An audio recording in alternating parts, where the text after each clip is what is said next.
dipersembahkan oleh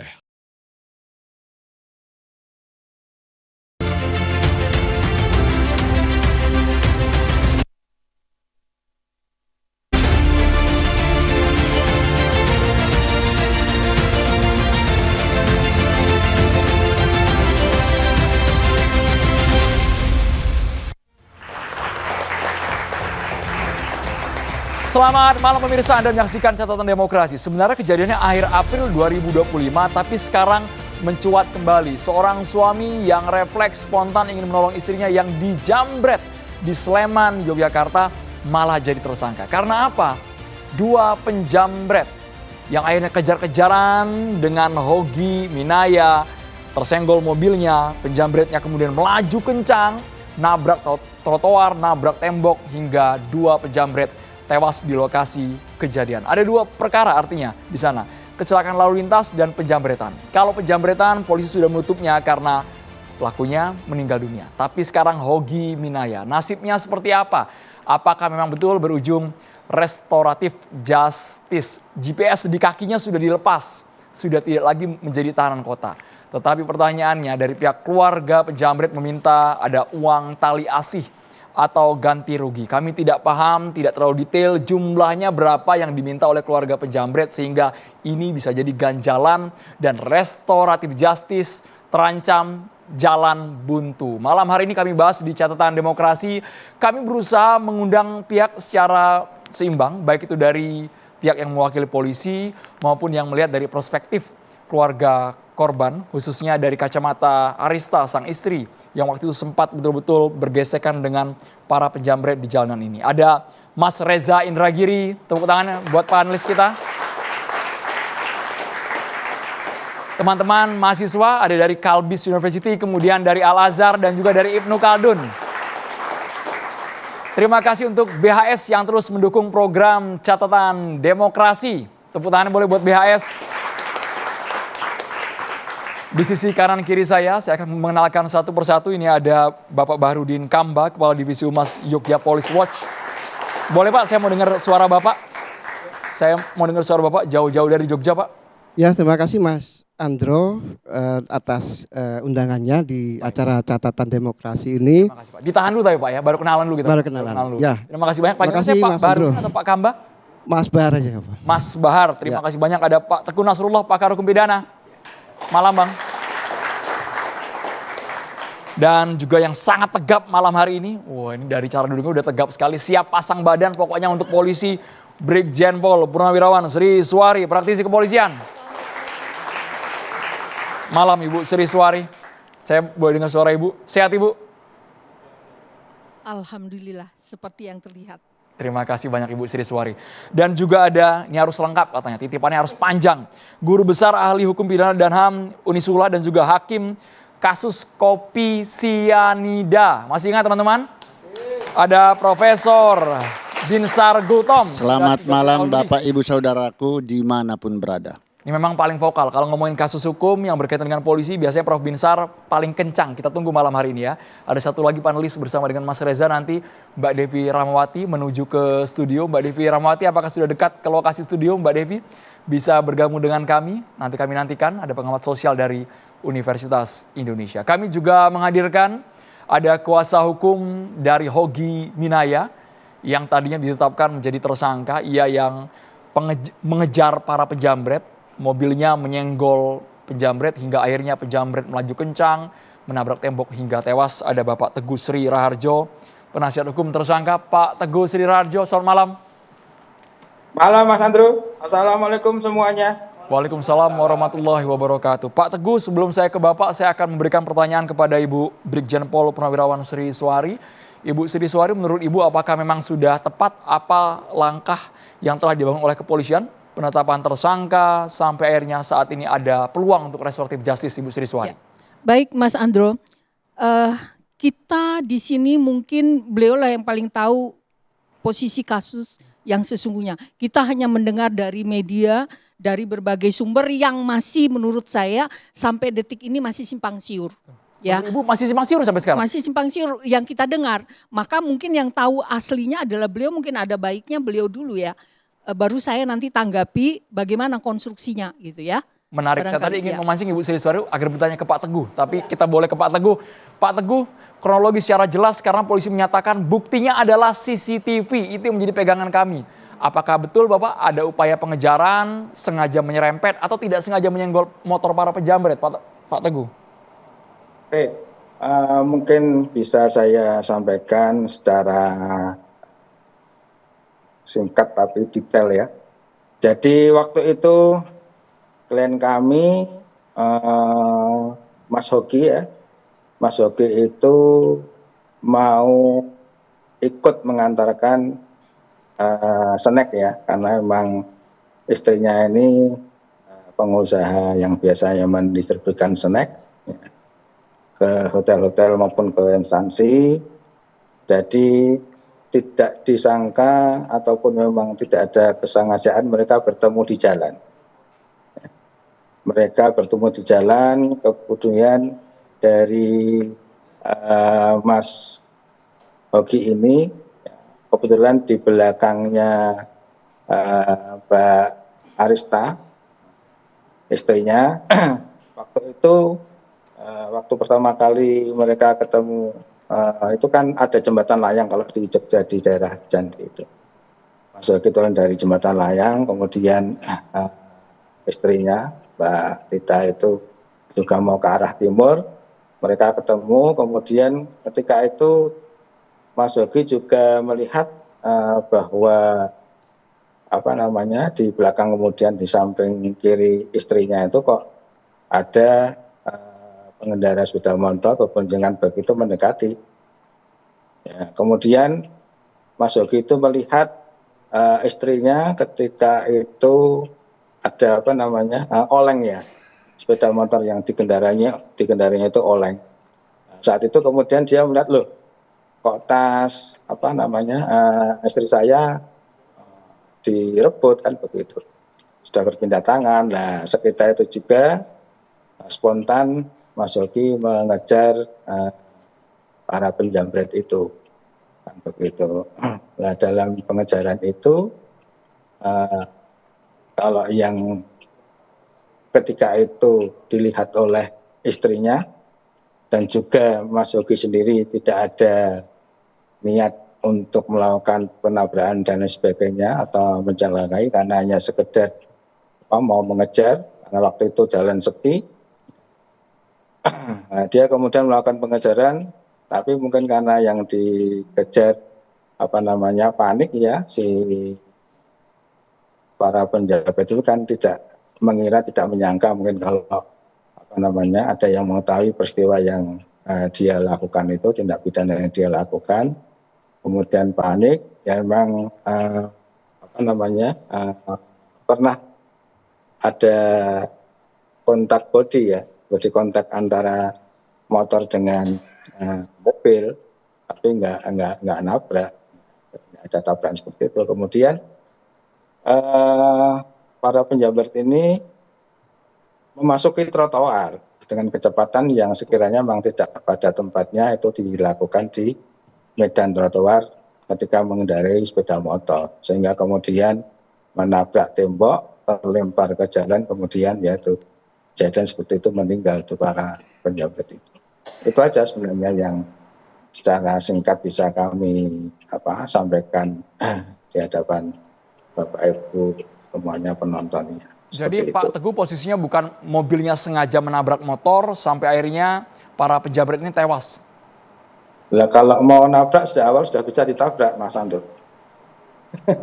Sejak awal kalau mau nabrak sudah bisa ditabrak. Kan begitu. Enggak ada niatan sama sekali. Jadi kalau kita bicara mensreanya juga enggak ada niatan untuk menabrak para penjamret itu, enggak ada sama sekali. Setelah adanya gelar perkara kemudian olah TKP, ketika menjelaskan ke pihak kepolisian dengan runutan seperti itu Pak, sampai akhirnya jadi tersangka, gimana itu ceritanya Pak Teguh?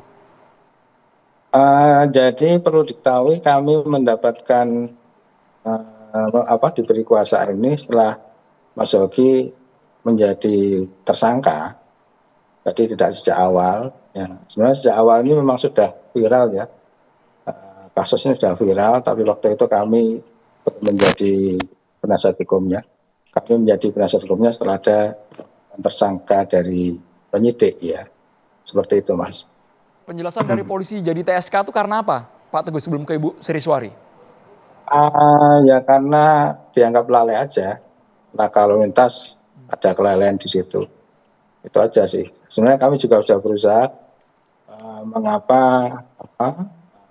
kasus ini kok kemudian harus menjadikan Mas Yogi sebagai tersangka. Sudah kami tanyakan juga ketika itu kepada penyidik, tapi kita kan bukan decision maker ya. Decision makernya adalah penyidik.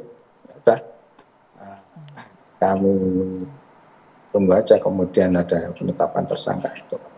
Lanjutan dari penetapan tersangka kemudian dilimpahkan ke tahap 2 ke Kejaksaan Negeri Sleman itu.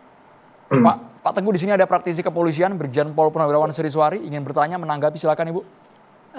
Saya mungkin tidak bertanya karena apa yang saya peroleh informasi dari berbagai sumber itu hampir sama. Mirip Bu ya. Kalau dari saya perspektif penyidik selalu berangkat dari hal yang pertama ditemukan.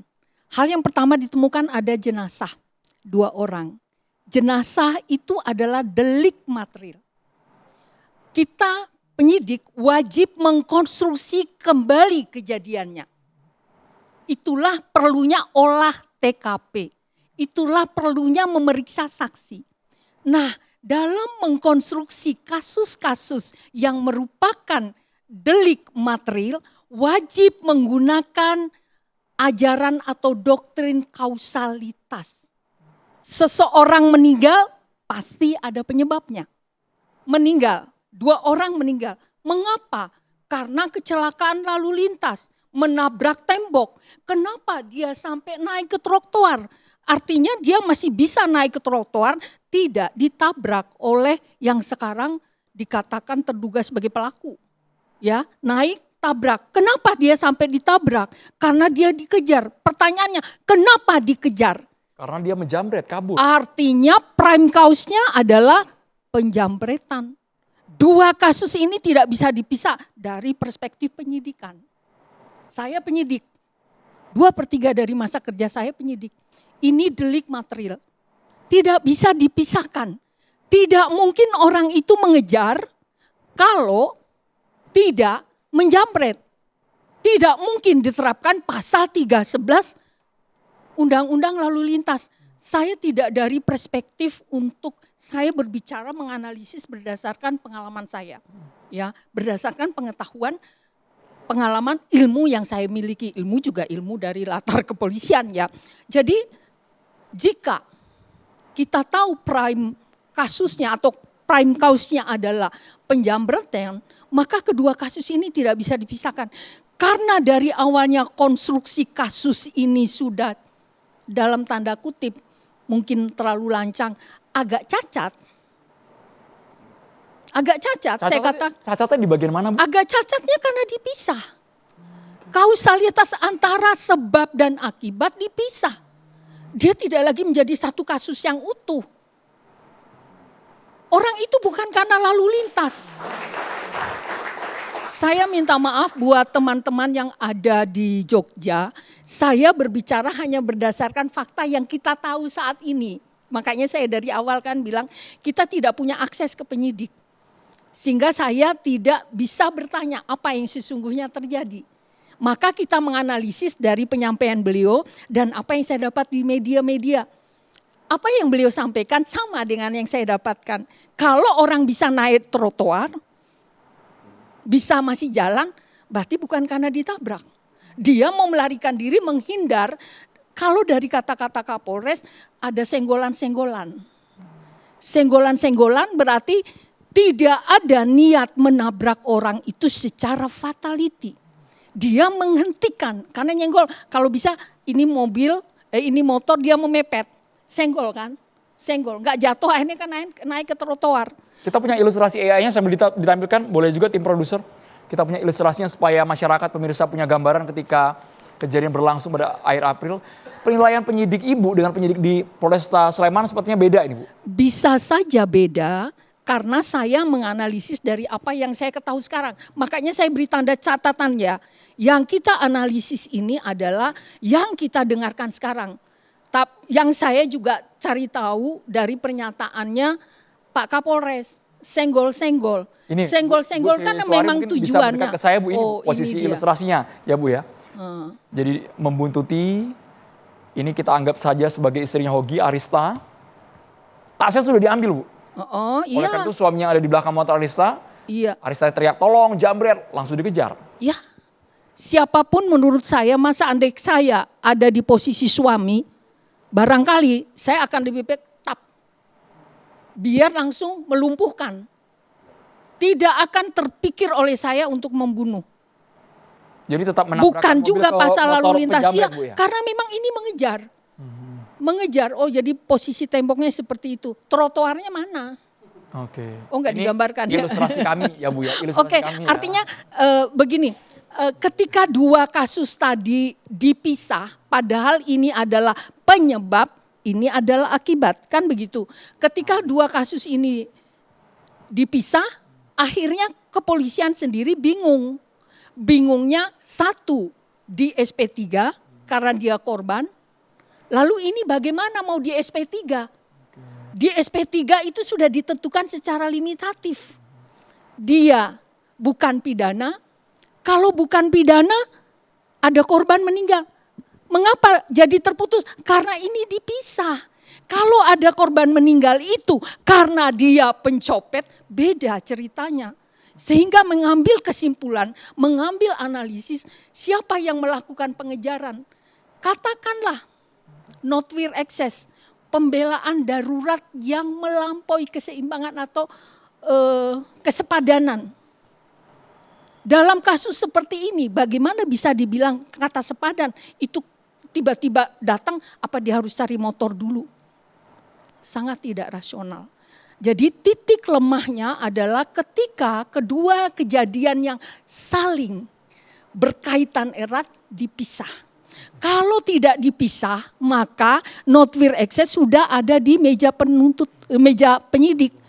Ketika dia melakukan sesuatu karena membela diri, membela harta bendanya, harta benda sendiri nih loh, bukan harta benda orang lain, bahkan harta benda istrinya, maka not will excess, sifat kejahatan dari perbuatan itu menjadi tiada. Balasan yang tidak otomatis kita libatkan dihentikan. panelis Ibu Sri Suari, Mas Reza, Mbak Devi. Mas Reza mungkin ingin bertanya langsung kepada Brigjen Pol Purnawirawan Sri Suari. Kalau saya bertanya ke Pak Teguh boleh tidak? Boleh, Mas? ke Pak Teguh juga boleh. Kita tampilkan kembali Pak Teguh, kuasa hukum dari Hogi. Silakan. Pak Teguh, dari apa yang saya simak di pemberitaan media, paling tidak sudah ada dua versi tentang mengapa Mas Hogi melakukan pengejaran. Saya meminjam istilah melakukan pengejaran itu dari mulut Pak Teguh ya. Versi dari Mbak Arista, istri Mas Hogi, bahwa ini seorang suami yang membela istrinya. Tidak ada beda dengan narasi yang berkembang di kalangan netizen. Sementara dari pihak kepolisian narasinya adalah ini pidana lalu lintas. Yang belum terjawab sesungguhnya di benak Mas Hogi sendiri ketika melakukan pengejaran terhadap para penjamret itu tujuannya apa? Ya. Mungkin bisa saya sampaikan bahwa pertama ketika Mas Hogi sebagai suami dari Mbak Arista ini mengetahui bahwa istrinya itu mengalami suatu kejadian yang sekiranya memang dia harus melindungi, secara spontan ya dia melakukan tindakan pengejaran untuk satu, menyelamatkan dari barang yang tadinya berada di istrinya itu atau memang milik istrinya untuk kemudian didapatkan itu. Perlu diketahui bahwa di tas itu meskipun kalau kita bicara di situ uangnya nggak banyak, tapi di situ banyak nota-nota yang terkait dengan tagihan-tagihan yang juga terkait dengan bisnis yang dilakukan oleh istrinya Mas Hogi itu. Ya. Kemudian ketika itu juga Mas Hogi merasakan bahwa memang istrinya harus dilindungi.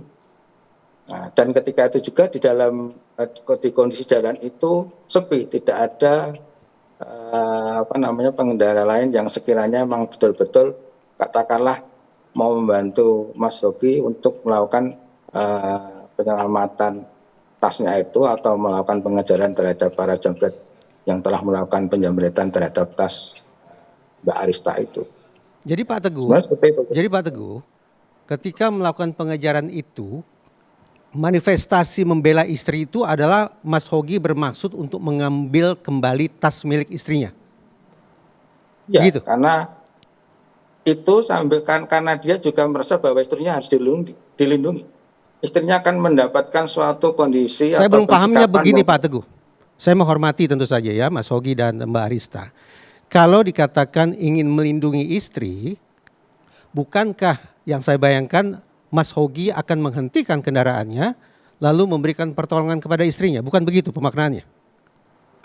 Dia melihat ketika itu istrinya sudah bisa mengendalikan dirinya. Baik, setelah melihat Sehingga- berarti didahului dengan melihat kondisi istri.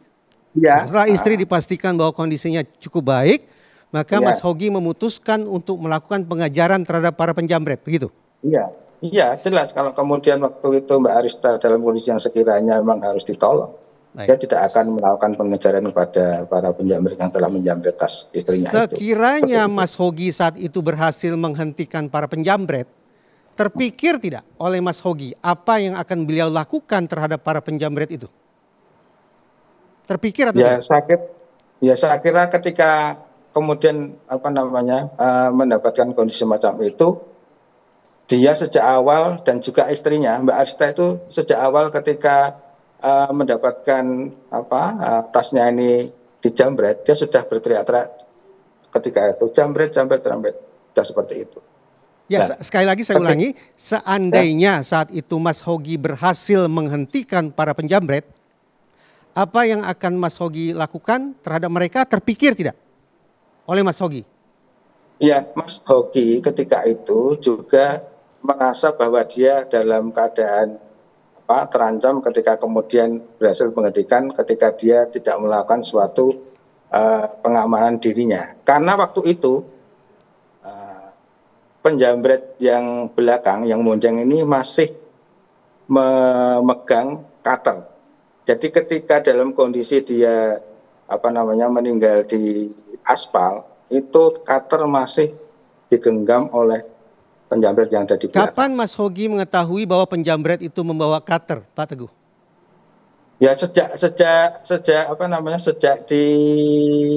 dikejar itu sudah membawa cutter sebenarnya. Mas Apa Hoki kan perasaan mau, Mas Hogi? Apa perasaan Mas Hogi begitu mengetahui bahwa penjambret itu membawa cutter? ya dia yang hanya pada akhirnya harus melindungi dirinya karena dia kan pakai mobil ya Pak. Kalau pakai mobil itu kan dia juga merasa sudah terlindungi sejak awal sebenarnya. Oke, baik. Tapi dia kan harus juga merasakan bahwa nantinya apa sih kalau kemudian dia turun dan lain sebagainya. Nah ini yang saya tadi menyampaikan dia juga harus melindungi dirinya ketika kemudian tadi Bapak menanyakan ketika sudah bisa menghentikan itu bagaimana, yaitu nanti yang penting ketika itu istrinya pun sudah berteriak-teriak jambret-jambret dan kemudian masyarakat akan muncul ya di sekitar situ untuk membantu mereka. Baik, terima kasih untuk sementara itu dulu Mas Andro. Terima kasih Pak Teguh. Oke. Apakah Mas Reza ingin mengarahkan sebagai seorang suami dari Arista ketika melihat dua penjambretnya tergeletak sampai mati? Mungkin ada saja dari kita muncul, syukurin lu sih jambret tas istri saya, mungkin. Apakah arahnya sudah ke sana atau malah shock, kaget. Ternyata ada dampak fatal yang diterima oleh dua penjambret tersebut. Sesaat lagi kami akan bahas di Catatan Demokrasi pemirsa.